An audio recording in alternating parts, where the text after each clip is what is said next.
Allah membentangkan langit di atas samudra dan menggantungkan bumi pada ruang hampa. Bumi pada ruang hampa. Oh, jadi bumi ini digantung? Enggak, itu hanya kiasan menggantungkan bumi pada ruang hampa. Hah? Jadi bumi digantung?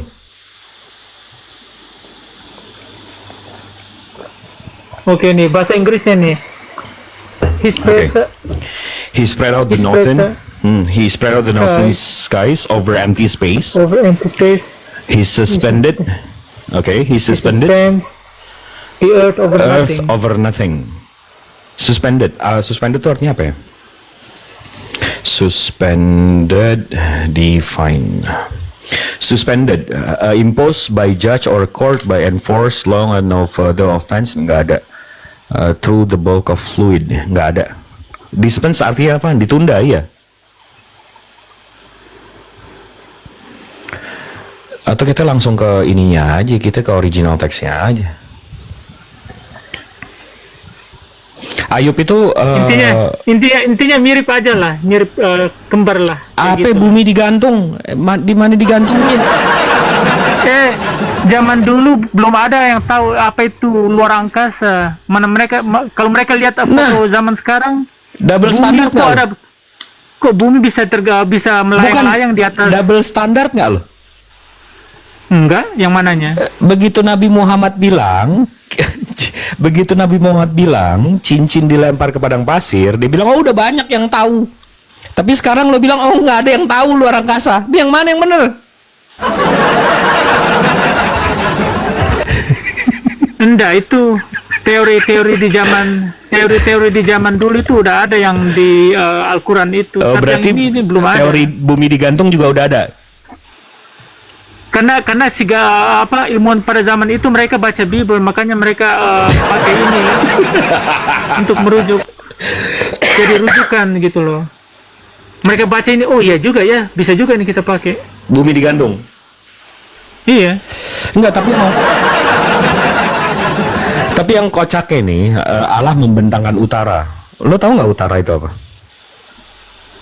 Apa? Utara itu arah. Iya.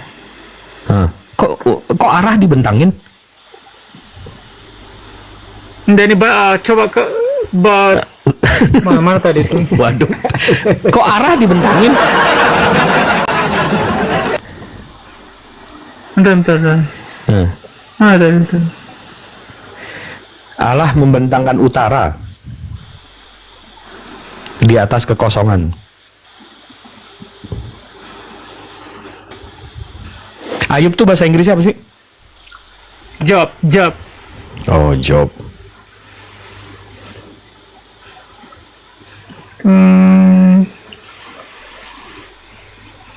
Kita lihat terjemahan lainnya ya, supaya lebih gampang. Oke. Nah, yang satu ini aja nggak kelar, bukan yang lain. Enggak, terjemahannya ayat yang sama dengan terjemahan yang beda. Oke. Ini Allah membentangkan langit di atas samudra. Allah membentangkan langit di atas Membentangkan samudra. langit di atas samudra. Ha-ha. Gimana itu? Dan menggantungkan Gimana tuh caranya membentangkan langit di atas samudra? ya kamu kan bisa berimajinasi. Di mana-mana airnya dituang, di mana-mana airnya diturunkan. Akhirnya membuat cakrawala. Masa udah nggak cocok udah, Dot, jangan maksa, lo memaksa ini. Lo maksa ini. Allah membentangkan utara di atas kekosongan. Utara itu arah. Kok bisa dibentangkan? Arah dibentangkan gimana sih? Ya namanya Tuhan.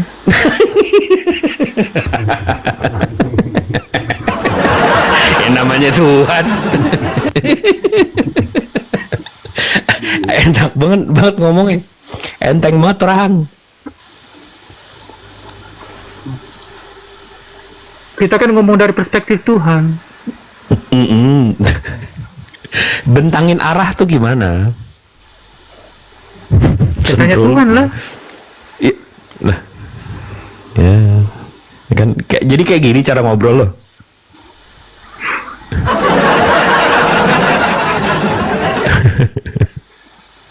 Oh, lu ini bahasa Inggrisnya ini lebih mantap lagi nih bahasa Inggrisnya. Wih, keren. Apa? Wih, keren ini. Oke. Nggak, nih enak nih. Nggak enak nih kalau lo bisa bahasa Inggris. Tuhan lo itu apa itu? Tuhan lo menciptakan kejahatan nggak? Oh, ada sih ayat yang mengatakan itu. Gue tanya, Tuhan lo menciptakan kejahatan nggak? Iblis sebenarnya sih iblis yang memulai. Tapi kan memang ada ayat, ada ayat yang mengatakan itu, tapi bukan itu maksudnya. Bukan itu maksudnya gimana? Enggak, sekarang gue tanya dulu dogma lo. Tuhan lo menciptakan kejahatan nggak? Enggak. Berarti ada Tuhan lain yang di luar kuasa Tuhan lo menciptakan hal lain? Ya enggak lah. Nah, gimana sih? Kalau Tuhan lo maha pencipta, dia menciptakan segalanya. Termasuk kejahatan. Tuhan lo maha pencipta. Loh, gimana sih? Yang menciptakan kejahatan kan iblis. Kenapa? Itu melakukan. Lo bisa nggak bedain antara menciptakan dan melakukan atau membuat? Oke. Define evil. Oke, menciptakan itu dari yang nggak ada jadi ada. Membuat itu ada bahan bakunya. Gua melakukan kejahatan atau gua buat komputer, itu ada motherboardnya, ada prosesornya, ada RAM-nya, ada keyboard, mouse, monitor dan segala macam. Itu gua membuat, ada bahan bakunya. Paham nggak? Tapi kalau menciptakan itu nggak ada jadi ada. Iya. Paham ya? Paham. Nah, berarti Tuhan lo menciptakan kejahatan ya? Tuhanku menciptakan. Tidak. Berarti ada kuasa lain yang menciptakan kejahatan? Iblis. Jadi dua penciptanya? Enggak, iblis jatuh ke dalam dosa. Aduh, ini itu kan lo udah paham kan bedanya menciptakan dan melakukan. Iblis melakukan atau menciptakan? Iblis jatuh. Dia jatuh, terserah dia mau ke jungkal kek, mau ke sandung kek. Nah, kamu pakai logika. Tunggu, kamu pakai logika. Kenapa? Memang bagaimana Tuhan mau menciptakan kejahatan kalau dia sendiri adalah sumber kebaikan, dia membenci kejahatan. Masuk akal? Oke. Masuk. Nah, ini di sini. Ini sedot. Gue kasih tahu lo, tapi lo jangan nyontek ya abis ini ya. Ini ada 100. Enggak, gue mau jelasin ke lo gimana Islam. Abis itu tapi lo jangan nyontek ya. Ya enggak lah kalau. Oke, siap. Ini ada 126 saksi ya. Lihat ya, sedot nyontek nggak abis ini? Abis gue jelasin. Jadi kalau dalam Islam, sedot, Allah Subhanahu wa Ta'ala ini menciptakan segalanya berpasang-pasangan. Ada putih, ada hitam, ada kanan, ada kiri, ada kebaikan, ada keburukan, ada kekayaan, ada kemiskinan, dan segala macam. Segalanya. Kalau sampai gue sebut, oh Allah nggak menciptakan ini, berarti Tuhan gue nggak maha pencipta. Satu. Kedua, dengan Allah memberikan manusia free will, kebebasan untuk melakukan hal baik dan hal buruk, Allah secara tidak langsung menciptakan kejahatan. Tapi Allah nggak pernah nyuruh kita melakukan kejahatan. Allah itu maha baik. Dia akan selalu mengarahkan, memerintahkan kita untuk melakukan hal yang baik-baik aja, jangan hal-hal yang buruk. Sampai iblis aja, iblis di menurut saya, menurut Islam juga, iblis ini nggak punya kekuasaan apapun. Allah mengizinkan iblis untuk melakukan kejahatan. Itu Tuhan yang monoteis. Kenapa Tuhan yang monoteis? Sedot, fokus ya. Nih gue buka kamera. Lo lihat nih. Di Sefaria, dari kitab Yesaya 45 nomor 7. Di sini dibilang, I form the light and create darkness. I make peace and create evil. menciptakan kejahatan. Jadi Tuhannya Nabi Yesaya ini menciptakan kejahatan. Itu agama monoteis. Tuhannya satu, penciptanya satu, kuasanya satu. Tapi kalau sedot ngaku-ngaku monoteis, tapi ajarannya ini Zeus. Kalau nyembah Zeus, nanti ada Hades. Kalau saya nyembah Brahmana, nanti ada Shiva. Itu politeis, penciptanya nggak satu. Jangan dicontek. Sekarang gue tanya lagi di Sedot, Tuhan lo menciptakan kejahatan nggak? Itu tertulis tadi di situ.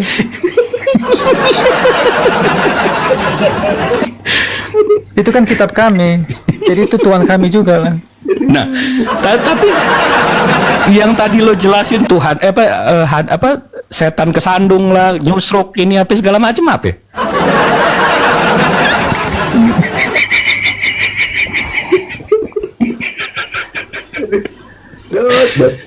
Sebenarnya gini loh, sebenarnya gini. Gimana? Itu semua saya hargai kesimpulan yang tadi yang kamu bicara saya hargai, tapi itu nggak ada esensinya sama sekali. Nggak ada esensinya. Tuhan saya maha pencipta, nggak cacat dia. Dia nggak cuma bisa bikin baik doang, jahat dia nggak bisa ciptakan. Iya, intinya Tuhan yang tertulis di kitab Taurat itu loh. Monoteis. Tuhannya Abraham, Ishak dan Yakub. Iya, satu. Memang Tuhannya satu. Tuhan kami juga satu. Tapi tadi kamu bilang ada yang nyiptain jahat, bukan Tuhan kamu. Berarti ada pencipta lain dong.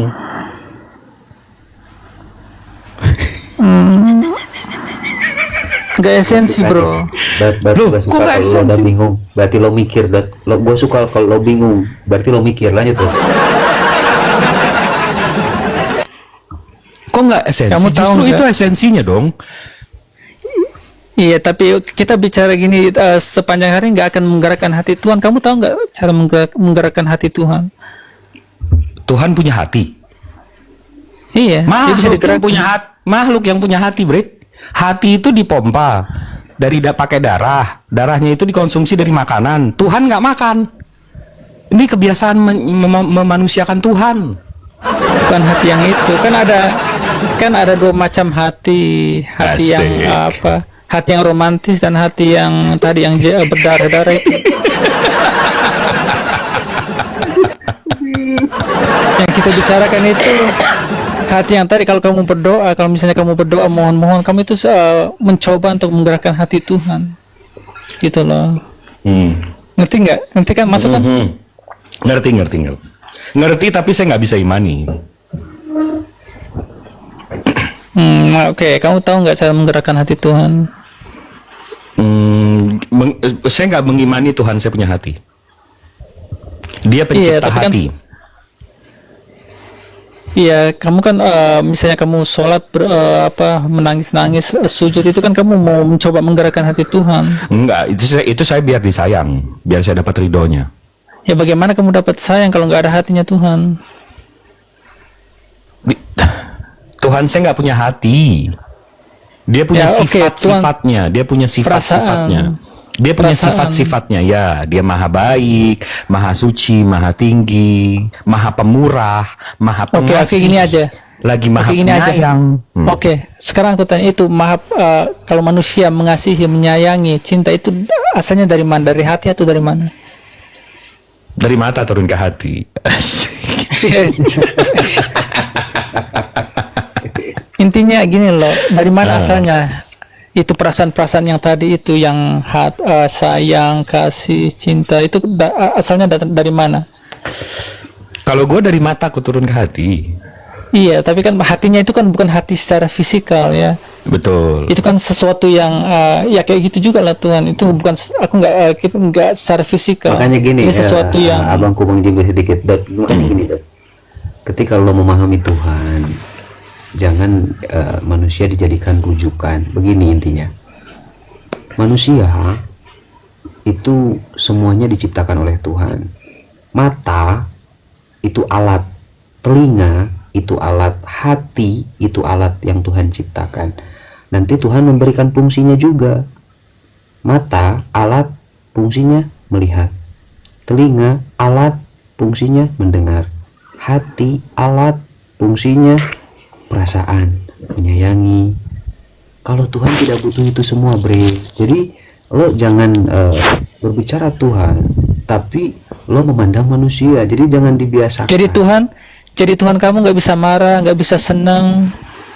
Ini kebiasaan dia memanusiakan Tuhan. Ustaz. Nah, itu. Dia kebiasaan memanusiakan Tuhan. Makanya gua agak enak juga melodot. Kalau Tuhan kami bisa merasakan semua itu, bisa merasa sedih, bisa kecewa, bisa iri, bisa marah, bisa murka, bisa senang. Terus apa bedanya sama makhluk? Makanya kami tahu cara menggerakkan hati Tuhan. Terus apa bedanya sama makhluk? Bedanya kalau makhluk melakukan misalnya marah atau murka itu mereka melakukan atas dasar nafsu, bukan atas dasar keadilan. Lah, itu tadi iri kan karena nafsu. Iya, itu Tadi kalau lo bilang manusia. Tuhan lo iri. Berarti Tuhan lo punya nafsu. Itu bukan nafsu, itu manusia yang punya nafsu. Lah tadi Kalau lo bilang Tuhan lo atas- bisa iri. Iya, itu kalau Tuhan atas dasar keadilan, kalau manusia melakukan iri hati itu atas dasar nafsu. Itu Tuhan lo bedanya. iri karena Keadilan. contohnya Misalnya iri karena jangan- keadilan, bro. Nggak paham. jangan ada padamu Allah lain selain daripadaku. Nah, kalau ada, karena aku adalah Allah yang cemburu, itu kan ada tertulis di Alkitab. Iri mah cemburu beda, Bambang. Yang nggak jauh beda lah. Iri itu pengen 11 punya 12. orang lain. Wah, ngaco nih.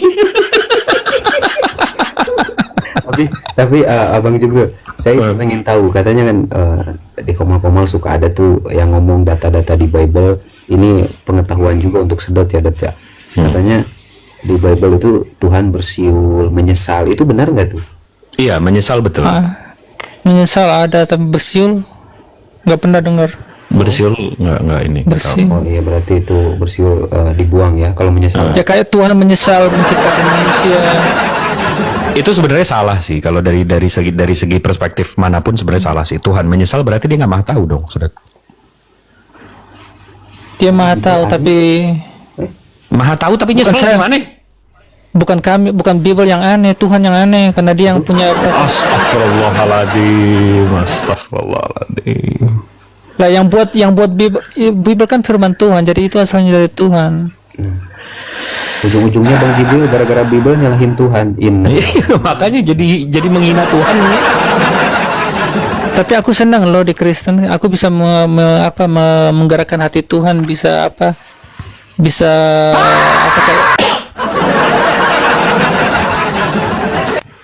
kayak bukan memanipulasi Tuhan, bukan memanipulasi Tuhan, tapi bisa menggerakkan Tuhan, kayak apa itu yang Nabi Elia yang menurunkan api dari surga itu. Dia bisa menggerakkan hati Tuhan. Menurunkan api dari surga. Emang di surga ada api? Iya, maksudnya api yang diturunkan dari langit gitu loh, api dari langit. Tapi kan mereka kan pakai bahasa yang lebih gitu, lebih megah, api dari surga. Lebih keren kan terdengarnya zaman itu. Wallah. Ini kita di surga disuruh masak, Stat. Nggak tahu gua kalau di surga Ini ada ada api? Gua ngerokok di surga, kalau ada api. Waktu kamu kan nggak ada Nabi Elia di Al-Quran, makanya kamu Berarti ngertiin. nanti ada kebakaran juga dong, Stat. Nah, itu harus ada damkar dong, nanti di surga harus ada damkar dong. Harus ada damkar. Ini nih kebiasaan memanusiakan Tuhan, ngerendahin surga. Ada nggak Nabi Elia di Al-Quran? Elia kayaknya nggak ada deh. Nggak ada, makanya kalian nggak tahu Nabi Elia menurunkan api dari surga karena dia berdoa kan, dia berdoa dengan dia menggerakkan hati Tuhan sehingga Tuhan menurunkan api dari surga. Saya kalau nggak bisa masuk surga, saya nggak bisa masuk surga, disuruh masuk neraka. Stat, Itu loh saya pengen jadi damkar aja di surga. Gini Mau loh, kerja gini aja loh. di surga nggak apa-apa, jadi damkar. Kamu pernah nggak Kamu pernah nggak dengar apologet Kristen cerita tentang Nabi Elia yang lawan nabi-nabi Baal, penyembah Baal itu? Kamu pernah dengar nggak itu? Yang dia uji kontes kayak sayembara kayu dikasih air semuanya. Siapa Tuhan mana yang lebih kuat, Tuhannya si Baal ini atau Tuhannya si Elia? Nah, semua ini kayu-kayu ini dibasahin sama air semuanya. Nah, jadi 100 nabi-nabi Baal ini mereka berdoa kepada Baal mereka, tapi nggak ada jawaban satu sekali. Sedangkan Elia langsung berdoa satu kali, terus langsung turun api dari surga, dari langit, bakar semua itu kayu-kayu. Kalau kita pakai risalah itu, kalau kita pakai riwayat itu, Nabi Elia itu Tuhannya kelihatan nggak? Enggak. Penyembah Baal ini Tuhannya kelihatan nggak? Kelihatan. Nah, jadi gua kira-kira umat mana, lo kira-kira umat mana? Pokoknya gini loh, kamu bisa nggak menggerakkan hati? Kira-kira kalau kita pakai analogi tadi, gua ngikutin Elia, lo ngikutin Baal apa gimana nih? Pokoknya itu menggerakkan hati Tuhan, bukannya kelihatan atau nggak kelihatan. Enggak, dari situ, dari ciri-cirinya kan, dari ciri-ciri Tuhan mereka kan, ciri-ciri Tuhannya Elia kelihatan nggak?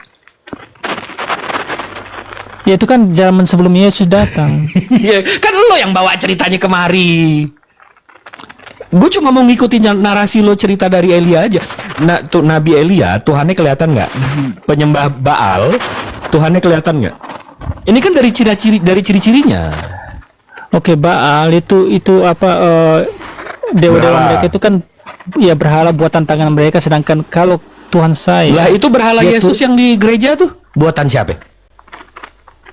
Ya itu kan Tuhan Yesus yang turun dari surga, bukan yang dibuat oleh manusia. Iya, berhala Yesus itu dibuat sama siapa? Kami nggak ada patung kayak pengikut di gereja kami. Ya kan jangan sapu rata semua Kristen. Lah, yang gue langsung melihat yang paling tua aja. Emang lo Kristen abad berapa?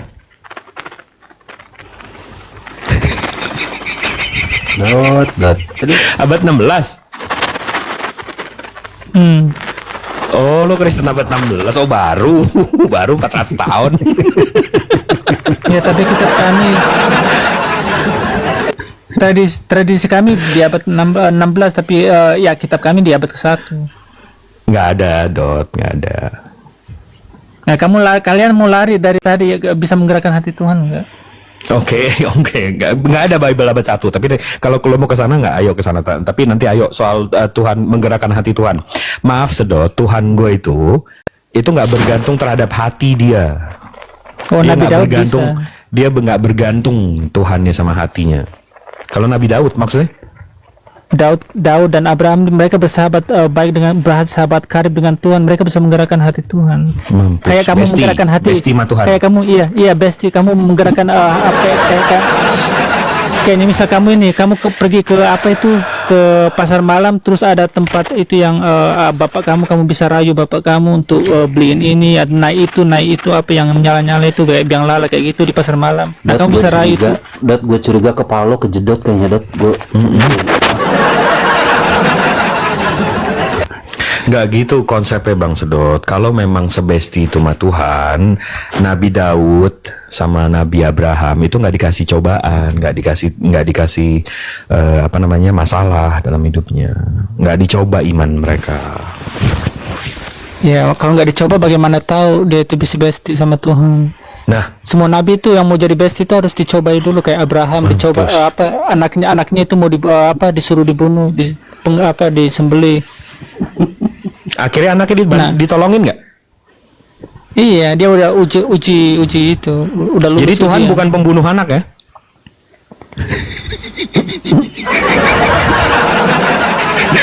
Itu lain, beda lagi konteksnya. Diselamatin nggak nih anaknya?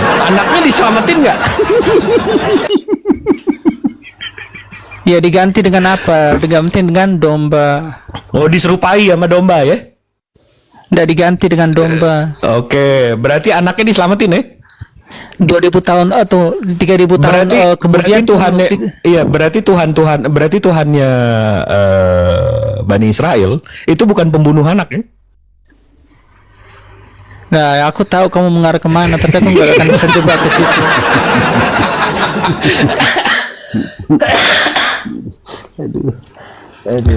Jangan ngerubah itu karena dogma dong. Jadi artinya intinya kamu nggak bisa ya menggerakkan hati Tuhan. Saya Muslim, saya berserah terhadap Iya, Tuhan iya. saya. Iya, kalian kan hanya berdoa, sholat, kayak tradisi gitu, ya kayak gitu setiap hari. Tapi belum ada pernah kan ada kayak apa, kayak ada pengalaman pribadi kayak gitu, mujizat Tuhan ya kayak gitu menggerakkan hati Tuhan, ada nggak? Kalau kamu? pengalaman pribadi ketemu Tuhan, gue pernah ketemu pocong. Tapi itu nggak jadi, tapi itu nggak jadi parameter kebenaran nggak sih? Ya aku pocong sih, aku bilang Iya, Tuhan bukan. kamu. Kalau ngelihat yang goib-goib abis itu jadi kebenaran, ngelihat yang Yang goib-goib itu. nggak bisa jadi parameter kebenaran dong, betul nggak? Loh, bukan gitu, aku nggak pernah klaim melihat, tapi aku bisa menggerakkan hati Tuhan gitu loh. Gimana lo gerakin hati Tuhan? Coba kasih tahu banyak. gue dong. Gimana itu? Banyak banget aku udah tulis di diary aku udah banyak aku tulis. Gimana? Nggak, wallah gue mau tahu. Wallah gue mau tahu. Gimana lo gerakin hati Tuhan? Oke. Aku kan punya utang pajak ya. Aku nggak bisa bayar. Aku mohon ke Tuhan.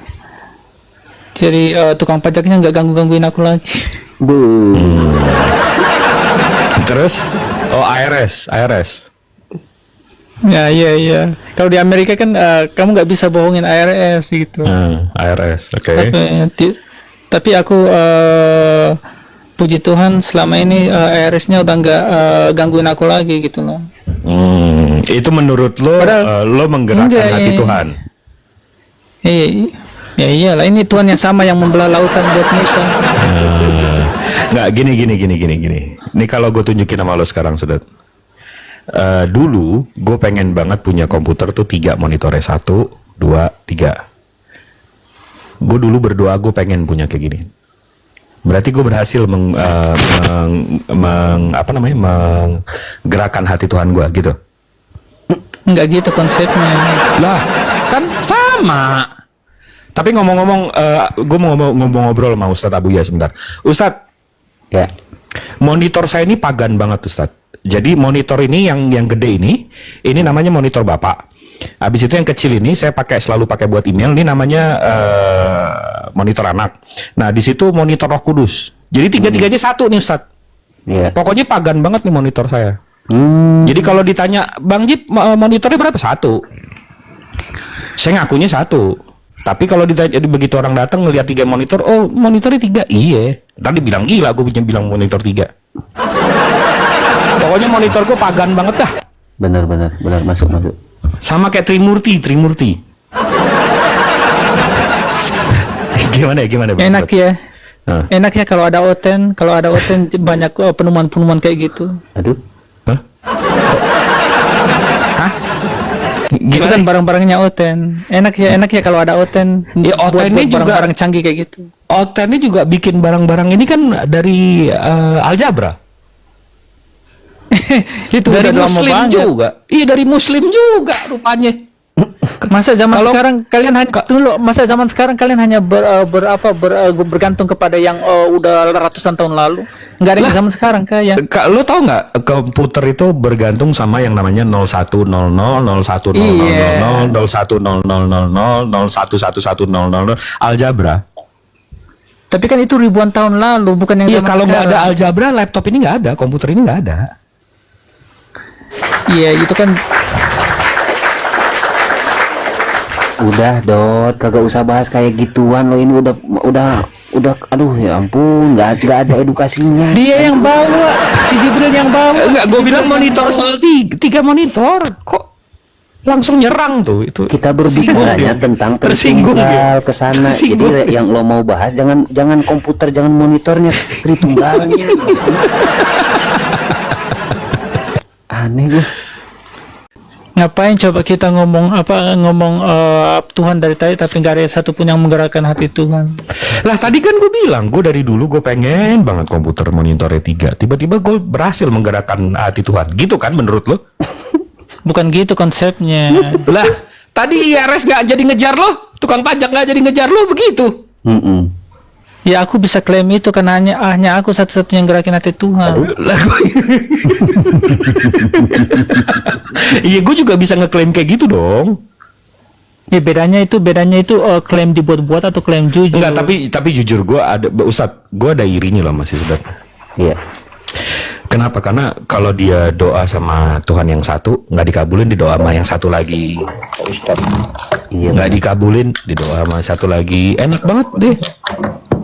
Iya, tapi yang Tuhan mana? itu Bang Jibril, ketika Tuhan yang satu dan yang satunya lagi ini berbeda pendapat, itu agak ngeri sih kalau menurut saya. Iya, ngeri Ustadz. Saya bukan Kristen juga. Enggak. Ya, silakan langsung pertanyaan. Yaitu tadi, kalian kan sebagai orang Islam, sebagai orang Muslim, apakah kalian merasa lebih baik daripada agama-agama lain? Oke, itu pertanyaannya ya. Itu aja dulu. Jawab sesuai konteks keimanan kalian. Aman. Yo, silakan Akhi, masuk. Akhi Jibril. Kami merasa kami agama yang benar, Bang. Karena kalau paling benar itu berarti ada yang benar selain kami. Kami agama merasa kami yang benar, yang lain nggak benar. Itu, Bang.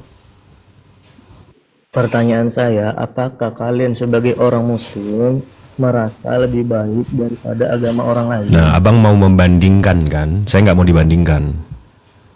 Jelaskan jawabannya. Jadi gini, dari saya yang baca, orang Muslim ini tadi seolah-olah lebih suci dari orang lain. Padahal saya baca di kisah-kisah Musa dan seekor anjing, ketika ditanya lebih baik mana antara anjing dan Musa, ketika dijawab Musa, saya yang lebih baik. Apa kata Tuhan di situ? Bahwasanya anjing itu lebih baik. Oke. Bener nggak sih? Saya baca gitu ya. Dibaca dari mana tuh, Bang? Riwayatnya. Dari kisah ada di cerita-cerita Muslim itu. Ya, dari mana riwayatnya? Karena cerita dari Muslim itu mesti ada dari Ismailite atau dari Israelite. Dari mana itu? Itu nggak teliti, saya cuma baca aja kisahnya dari Muslim itu apa. Oke, poinnya? Poinnya yang mau saya tanyakan, apakah orang Muslim merasa lebih baik dari orang di agama lain? Itu aja. Kalau soal kebenaran, kami agama yang benar. Tapi kalau apakah Abang nggak nanya secara pribadi ya sekarang? Apakah Ya, Muslim, sebagai seorang Muslim ya? Sebagai seorang Muslim, kita diajarkan untuk nggak boleh sombong. Setitik zarah pun kita nggak boleh sombong, sedikit pun. Kenapa? Diceritakan di dalam Al-Quran, sebiji zarah, sombong sedikit aja yang dimiliki iblis, itu menjadikan dia karakter yang pantas untuk masuk surga. Jadi nggak boleh sombong. Kalau itu pertanyaannya ya. Jadi kalau mencaci, menghina, memaki, itu bentuk dari kesombongan apa bukan? Kami diizinkan untuk memerangi orang yang memerangi kami. Kami bukan yang tampar pipi kiri lapor Polda Sumut. Jadi kami boleh memerangi orang yang memerangi kami. Contohnya Abang tadi di sini ngelihat ada orang yang menista, menyerang, kami boleh membela diri, Bang. Tapi saya baca juga ini karena kalian seorang Islam, jadi saya pernah baca juga tentang Muhammad, bagaimana dia dicaci, dimaki, nggak balas dia cacian makian itu. Oke. Benar nggak? Itu Abang bacanya ceritanya dari mana? Karena Rasulullah ini hidup dari tahun 571 ke 632. Abang membaca cerita itu dari mana? Karena dari artikel aja, jadi nggak terlalu teliti. Oke, waktu Rasulullah diserang oleh kaum Quraisy, pagan Quraisy yang Tuhannya anak-anak Tuhan ini, Rasulullah itu sampai diusir ke Madinah. Dan begitu sampai waktu itu namanya Yatrib, akhirnya menjadi Madinah. Setelah beliau di Madinah atau di Yatrib itu, akhirnya beliau diizinkan untuk memerangi orang yang memerangi beliau. Akhirnya beliau melawan. Sorry aku potong nih. Aku nggak bicara perang ya. Aku bicara orang yang mencaci maki, menghina. Oke. Aku nggak bicara perang. Maaf nih, aku potong. Biar nggak terlalu jauh. Oke, abang tahu konflik nggak? Ada level-levelnya. Yang cacian itu kan level nomor 1 kan. Level nomor 2-nya baru kontak fisik dan seterusnya. Nah itu yang tadi saya bilang. Makanya saya langsung escalate ke atas. Jadi kami boleh memerangi orang yang memerangi kami. Jadi kalau kami dihina, apalagi dinista, kami boleh membela diri, Bang. Jadi gini bang, yang aku baca sangat mengagumi sosok Muhammad. Bagaimana dia dicaci, dihina, dimaki, tapi dibalasnya dengan kasih sayang. Aku mengagumi. Makanya aku bertanya kepada kalian sebagai pengikutnya. Aku nggak cerita kontak fisik atau perang. Aku hanya bahas bagaimana dicaci, dimaki, dihina, apa balasan junjungan yang kalian junjung. Oke, jadi pertanyaannya? Jadi pertanyaannya, mencaci, memaki, menghina, itu bentuk dari kesombongan atau bukan? Itu tadi saya udah jawab kan, Bang? Ini abang mau saya menjawab jawaban abang? Enggak, saya ingin bertanya dengan jawaban yang pas. Pas menurut abang kan? Saya udah menjawab jawaban abang. Pas menurut logika. Menurut saya logis. Kami diizinkan memerangi orang yang memerangi kami. Kalau batas saya sama batas orang lain beda. Saya sama batas Bang Zuma beda. Saya batas sama Bang Kores beda. Kalau abang, kalau sama saya, abang belagak bodoh padahal abang pinter, itu menurut saya insulting. Menurut saya itu menyerang intelijen saya. Menurut saya itu batasnya. Saya nggak bisa ditolol-tololin. Nah, tapi ada beberapa orang di luar sana atau yang di room sini bisa menerima, bisa sabar. Batas orang kan masing-masing, Bang. Batas Rasulullah itu udah junjungan kami, dia yang tertinggi. Jadi abang mau membandingkan saya dengan Rasulullah, wah, saya ampun, Bang. Oke. Gimana? Udah terjawab, Bang? Bukannya junjungan itu yang harus diikuti ya, meskipun kita nggak Betul, dia. betul. Ini contohnya saya. Saya ingat abang menyebut Rasulullah. Saya mencoba sabar. Ini kan cobaan saya nih. Abang ini kan cobaan saya. Iya. Lalu?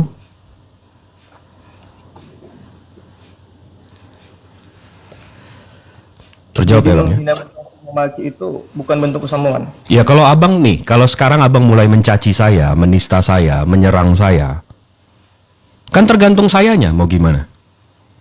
Tapi ada momen-momen yang saya nggak cocok aja, kenapa?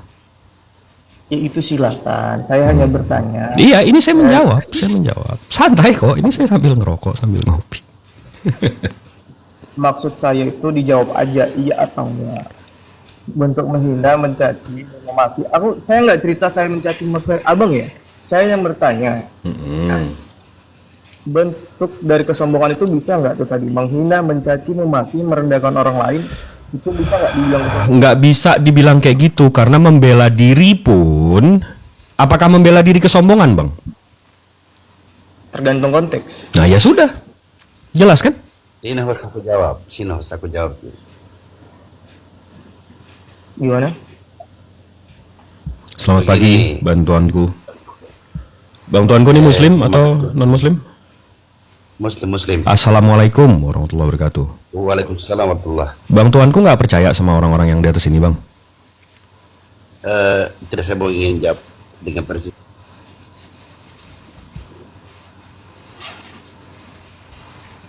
Bukan saya ya, bukan saya. Ya, gimana Bang? Disambung? Jadi lupa saya tadi sampai mana gitu. Gimana? Maksudnya, Apakah abang bertanya tadi, abang yang nanya, abang yang nggak fokus. Abang nanya tadi, apakah mencaci, menghina orang lain bukti tindak kesombongan? Saya bilang, contohnya ini abang sekarang yang abang lakukan sekarang, apakah saya bisa membela diri? Kalau abang maki saya sekarang, apakah saya bisa membela diri? Habis itu saya tanya, kalau membela diri itu bukti kesombongan, abang bilang tergantung konteks. Ya sudah, tergantung konteks jawabannya. Jelas kan? Jelas, makanya ini saya tidak mencaci, saya tidak memaki. Saya bertanya aja, ketika kalian dicaci, apa balas mencaci? Ya tergantung konteks, seperti jawaban abang tadi. Gimana tuh? Benar. Makanya saya ini bertuhan, tapi tidak beragama, karena kebanyakan agama dijadikan suatu alat. Betul, setuju. Setuju gitu tuh ya? Setuju. Saya baca kok di apa orang sebut Alkitab, saya baca juga apa yang disebut di orang Yahudi, apa yang disebut Buddha, apa disebut Islam. Saya baca ternyata Tuhan itu memang satu. Harus satu, Bang. Yang benar itu cuma satu di satu agama. Saya paham ini. Harus dan enggak oknumnya harus satu. Nggak bisa 2, nggak bisa 3, nggak bisa 4, apalagi 3 juta kayak Hindu.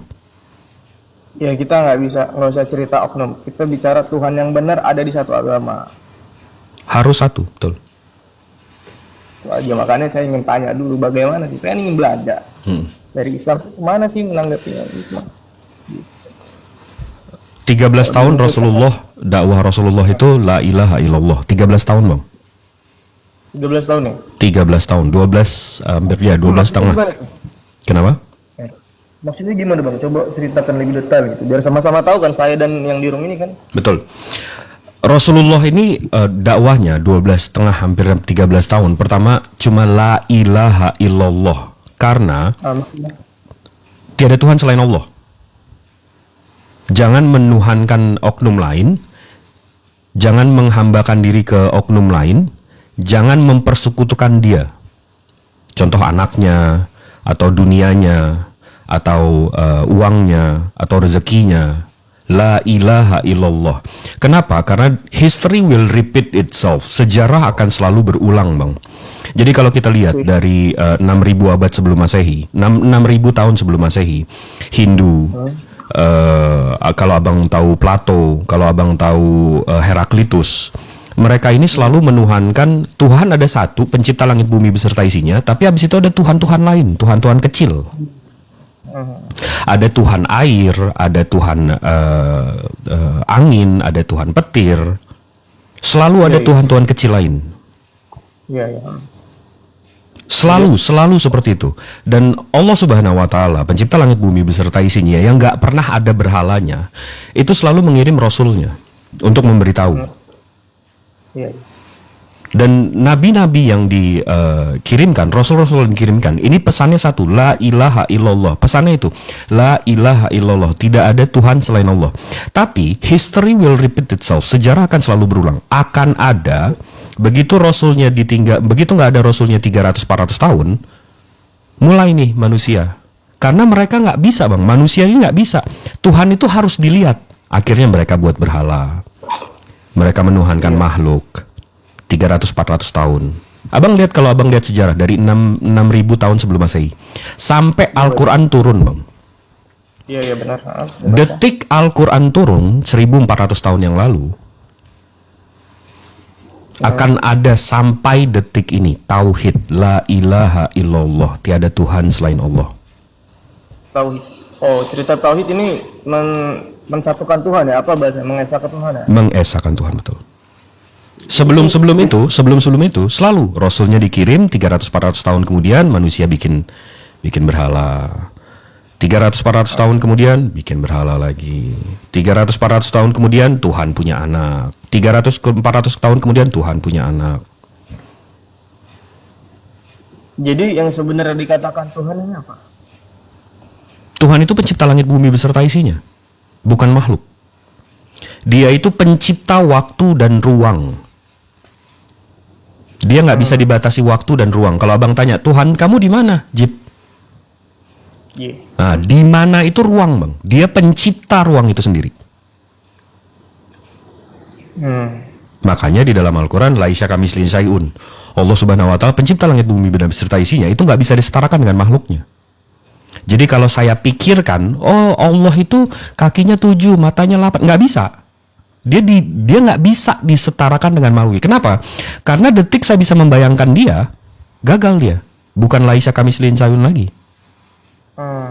Jadi Tuhan itu harus di luar akal saya, Bang. Oke. Karena kalau masuk akal saya, kalau seperti Zeus, seperti Mitra, seperti Horus, atau Odin, ada dewa Odin itu digantung, habis itu ditombak ininya untuk jadi Tuhan. Nah, kalau saya Tuhan seperti itu bukan Tuhan. Al-Quran sudah menjelaskan dan Rasulullah terakhir sudah menjelaskan. Berarti Tuhan itu tidak terjangkau lah ya. Yes. Jadi apa tuh? Kalau di Islam tuh ada ya namanya ceritanya Nabi dan Rasul itu apanya gitu? Utusannya, Bang. Kenapa bisa dipilih menjadi utusannya? Kenapa bisa dipilih sebagai utusannya? Seperti kalau kita beli mobil atau kita beli komputer atau kita beli handphone, kita selalu ada manualnya karena kalau nggak kita buta. Rasulnya ini adalah manual booknya, gimana kita mesti menjalani hidup. Contoh, Bang, kalau pencipta langit bumi beserta isinya tidak mengirimkan manual book. Contoh ya, saya tanya sama abang boleh nggak adik perempuan abang suruh dia prostitusi? Benar nggak itu atau baik nggak itu? Ya udah pasti jawabannya itu nggak perlu dijawab. Bukan. Kita berandai-andai nih. Kita berandai kalau pencipta langit bumi beserta isinya nggak mengirimkan manual booknya. Menurut abang baik nggak itu? Dibilang baik nggak bisa kita judge juga ya. Nah, Tapi kalau Tuhan pasti mengirimkan manual book tadi seperti itu. karena secara logik, Bang, kalau saya jual badan saya, uangnya saya untuk membesarkan keluarga saya, membesarkan anak saya, apa salahnya? Yang membayar saya juga mendapat keuntungan, saya mendapat keuntungan. Itu tanpa moral kompas, tapi begitu pencipta langit bumi beserta isinya menurunkan manual book, menurunkan moral kompas, yaitu jadi sandaran kita. Gila, saya memahami konsep beli mobil terus dikasih manual book, jadi saya bisa bawa mobil itu tadi ya. Yes, iya. Jadi manual booknya ini berarti sebenarnya yang buat yang punya mobil ini tadi ya? Pencipta langit bumi beserta isinya kalau kita mau aplikasikan ke dunia ini. Ya, kita aplikasikan ke mobil tadi lah. Berarti yang menciptakan mobil ini tadi lah yang membuat manual book. Betul. Berarti memang nggak bisa sembarang orang ya? Iya dong, harus dong. Memang udah pabrikannya lah yang menentukan ini manual booknya. Harus karena dia yang mendesain, dia yang membuat, dia yang tahu kilometernya, dia yang tahu berapa bensinnya, berapa oktan, 99. Kalau di bawah 90 nanti tanknya rusak, akinya mesti kering atau basah.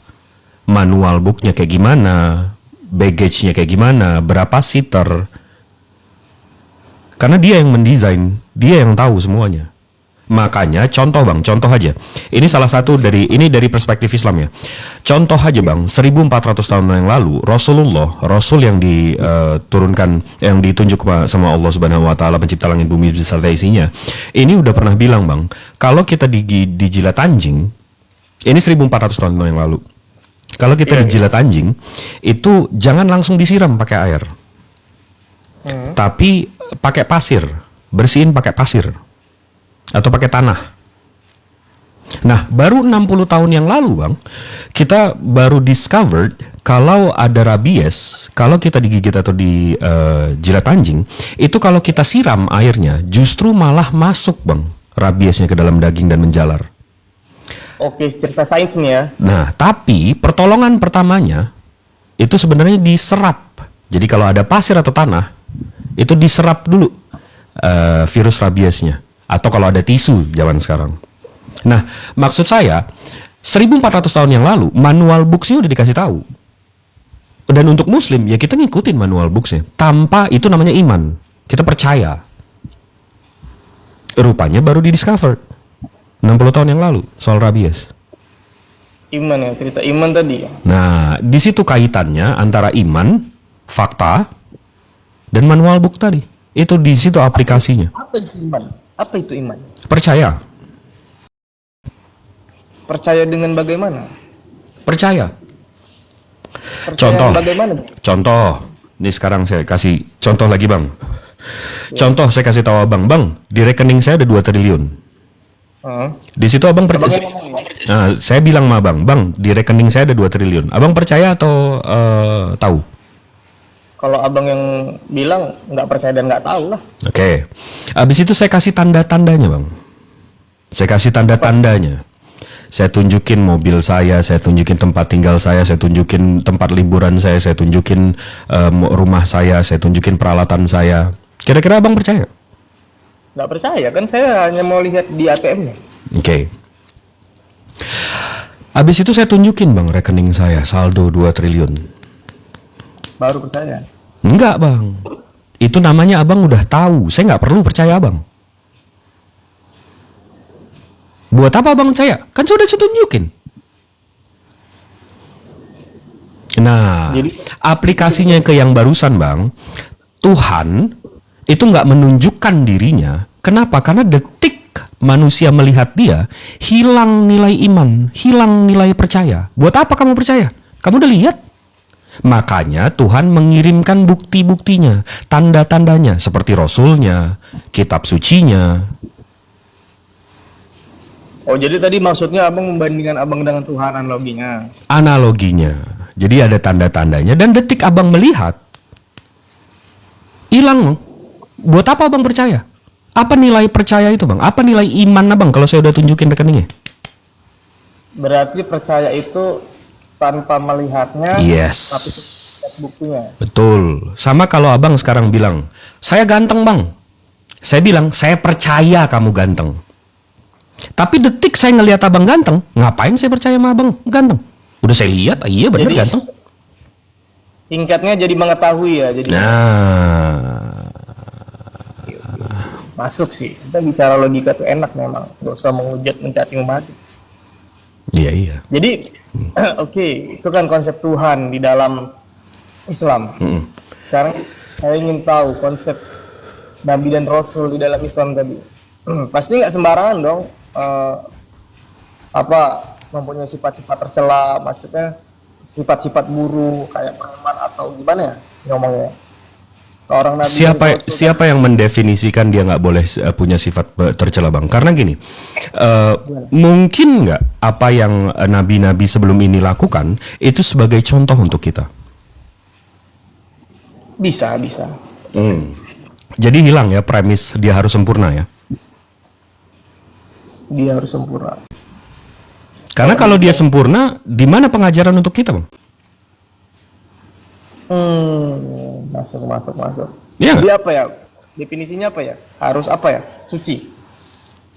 Dia harus maksum. Kalau dalam Islam ya, dia harus maksum. Maksum itu artinya dia harus dijaga. Dia dijaga, dia nggak boleh rasidivis. Rasidivis itu dia udah keluar masuk penjara.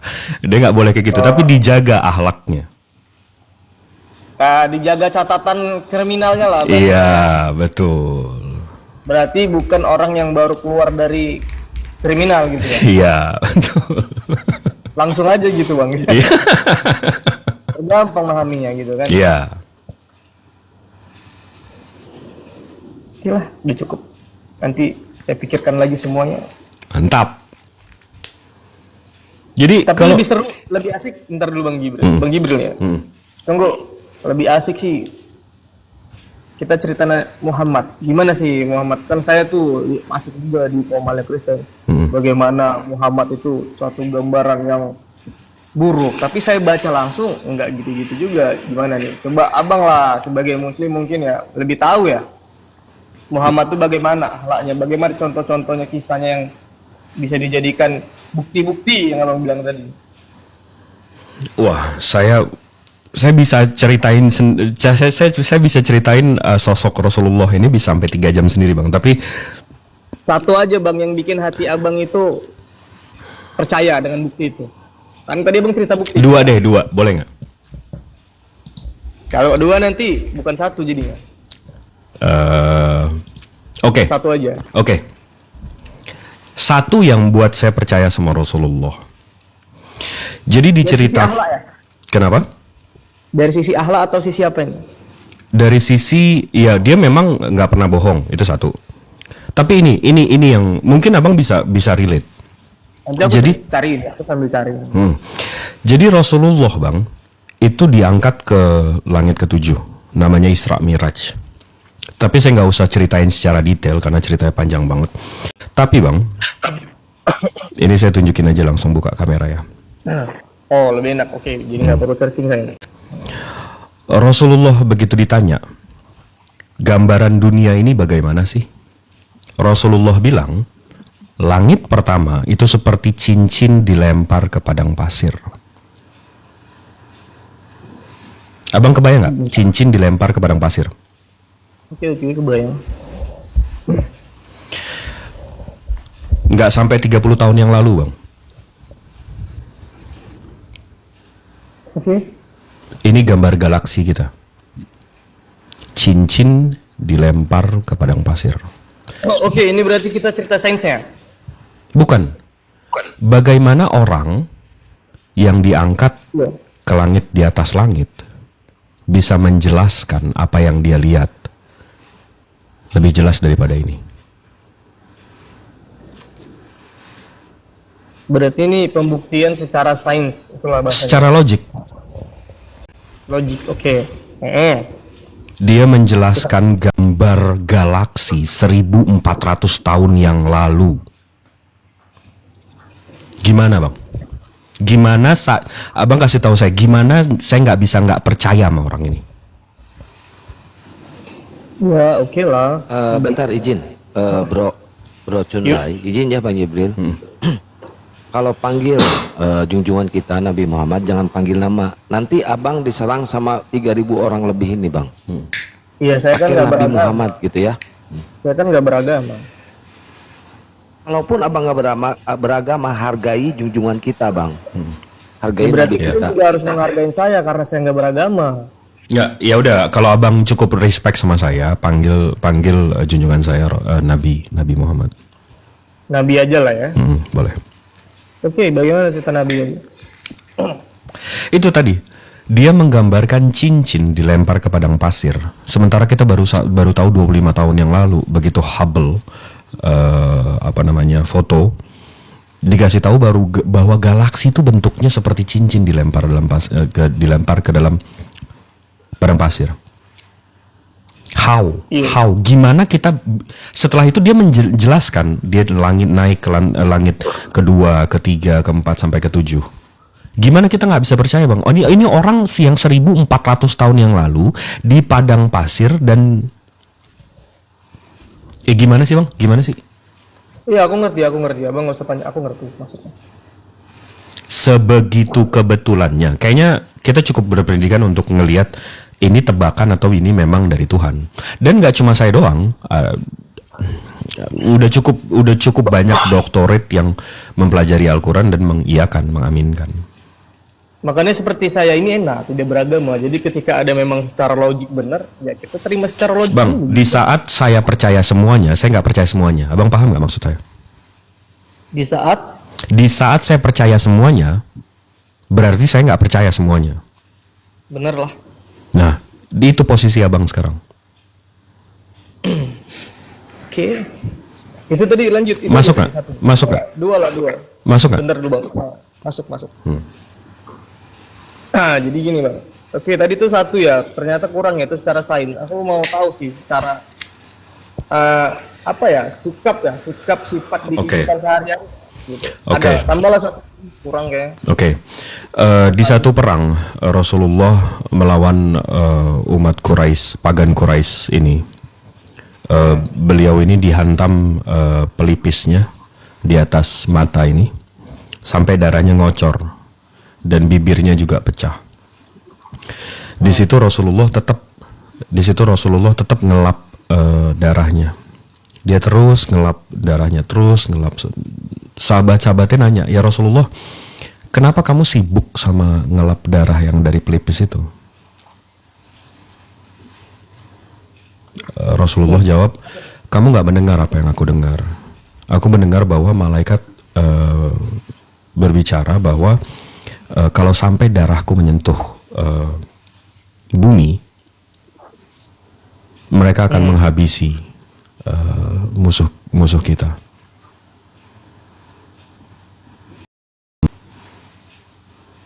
Berarti itu kaitannya lebih ke gaib ya, metafisik ya. Bukan, di situ akhlak memang. Jadi dia lagi dalam perang, dia mau dihabisi.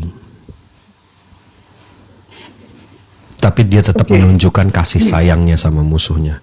Kenapa? Karena dia berpikir, kalaupun musuhnya nggak masuk Islam, insya Allah mudah-mudahan anak cucunya masuk Islam. Oke, tambah satu lagi. Aku yang di kehidupan sehari-hari gitu, misalnya kayak aku di kehidupan sehari-hari kalian nih lah, kita bagaimana harus bersikap sebagai manusia terhadap manusia lain yang dicontohkan oleh nabi bahasanya kan. Oke, contohnya? Ya, yang udah pernah dilakukan nabi yang sebagai manusia berperilaku terhadap manusia. Saya nggak bicara berperilaku terhadap agama kalian ya. Bicara berperilaku terhadap manusia, sebagai manusia terhadap manusia yang dicontohkan nabi. Yang mungkin bisa ya, wah ini memang bagus sekali, terpuji sekali gitu.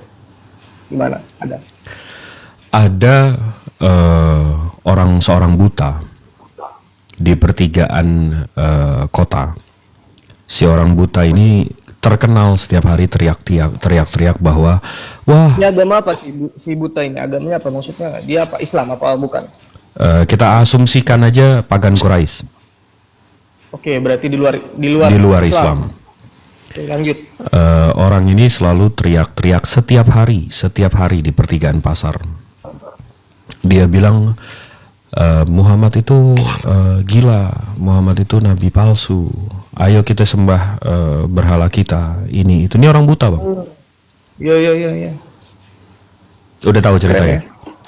Belum terus. Maksudnya iya gitu kan, keren gitu kok. Kayak Dia selalu mencaci Rasulullah. Abang tahu begitu Rasulullah meninggal, penggantinya itu Umar, sahabatnya. Enggak, maksudnya ceritanya tadi gimana kok langsung meninggal? Tunggu sebentar. Ini di sini poinnya. Oke, lanjut. Begitu Rasulullah meninggal, penggantinya itu sebagai khalifah itu Umar. Lanjut terus. Bentar.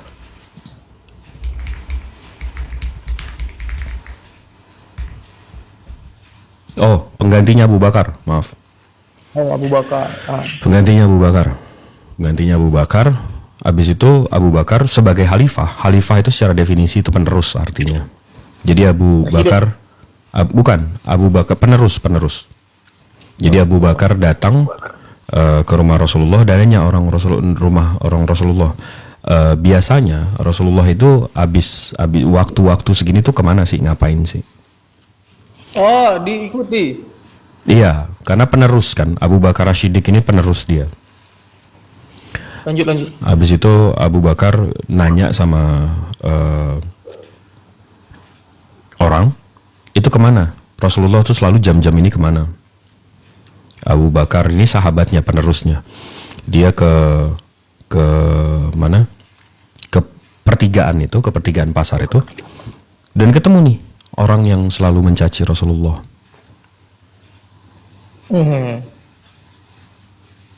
Kebetulan dimaki tadi sama si buta tadi ya? Iya, selalu. Dan si buta ini nggak ngelihat nih.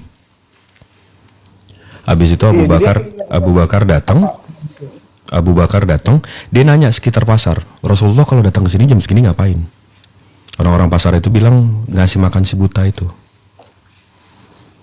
Habis itu Abu Bakar, ini orang masih maki-maki Rasulullah loh, Bang. Abu Bakar datang beli makanan, didatengin nih orang buta. Didatengin, habis itu mau dikasih makanannya. Abu Bakar cuma ngasih. Habis itu nih orang buta bilang, kau bukan orang biasanya. Mana orang yang biasa ngasih makan aku? Si Abu Bakar bilang, akulah orangnya. Habis itu dikasih makan, Bang. Akhirnya disuapin. Begitu disuapin, Bang, ini orang buta bilang, bohong kau. Kau bukan orang yang biasanya. Orang yang biasa nyuapin aku itu ditiup dulu makanannya sebelum masuk mulut aku. Abu Bakar di situ nggak bisa kelutik lagi. Abu Bakar di situ nangis. Dia bilang yang menyuapi kau biasanya, yang meniupkan nasi kau itu orang yang setiap hari kau caci, yaitu Rasulullah.